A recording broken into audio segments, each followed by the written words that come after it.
সকলো টেট উত্তীৰ্ণৰ কাৰণে চাকৰি আশা আৰু সম্ভাৱনা বিশেষতঃ আজি এই বিষয়ত আমি আলোচনা কৰিম।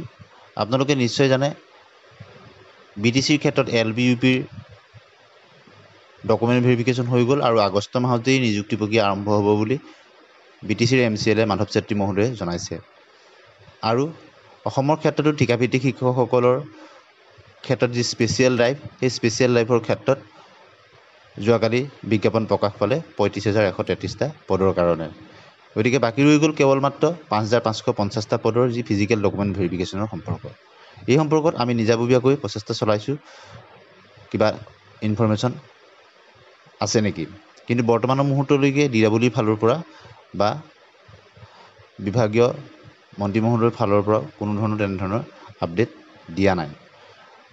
প্ৰকৃততে নিৰ্দিষ্ট দিন আৰু তাৰিখ ঘোষণা কৰা হোৱা নাই কেতিয়াৰ পৰা ফিজিকেল ডকুমেণ্ট ভেৰিফিকেশ্যন আৰম্ভ হ'ব। কিন্তু 15 আগষ্টত যোৱা বছৰ যেনেদৰে মুখ্যমন্ত্ৰী মহোদয়ে ঘোষণা কৰিছিল, নিযুক্তি সম্পৰ্কত বিভিন্ন ভাল খবৰ দিছিল, আৰু এইবাৰো আশা কৰা হৈছে যে 15 আগষ্টলৈ যিহেতু আৰু বেছি দিন নাই, গতিকে 15 আগষ্টতেই এই সম্পৰ্কত এটি শেহতীয়া আপডেট আহিব বুলি আমি আশা কৰিব পাৰোঁ।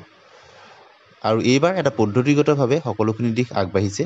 প্ৰথমতে যদি BTCৰ নিযুক্তিখিনি হৈ যায়, ভাল নম্বৰ থকা BTCৰ প্ৰাৰ্থীসকলে পাই যাব, আৰু তেওঁলোক নিযুক্তি হৈ যোৱাৰ পিছত তেওঁলোকক আবেদন কৰাৰ কথা নাহে।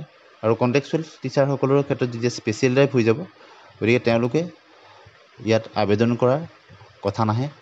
গতিকে এইখিনি বাদ পৰি যাব। ইয়াৰ উপৰিও LPৰ ক্ষেত্ৰত BEd প্ৰাৰ্থীসকল বাদ পৰি যাব। গতিকে কম নম্বৰ থকা প্ৰাৰ্থীও পাব। NISৰ ক্ষেত্ৰত সুপ্ৰিম কোৰ্টৰ যিটো ৰায়দান, তেওঁলোকৰ কথা আপোনালোকে নিশ্চয় জানে।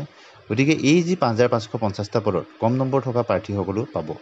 আৰু ইয়াৰ পিছত 2025 চনৰ মাৰ্চ মাহৰ ভিতৰত পুনৰ যি 8,000 পদ খালী হ'ব, তাতো 5,000 মান LP আৰু UPৰ শিক্ষক ওলাব বুলি শিক্ষামন্ত্ৰী মহোদয়ে কৈছে।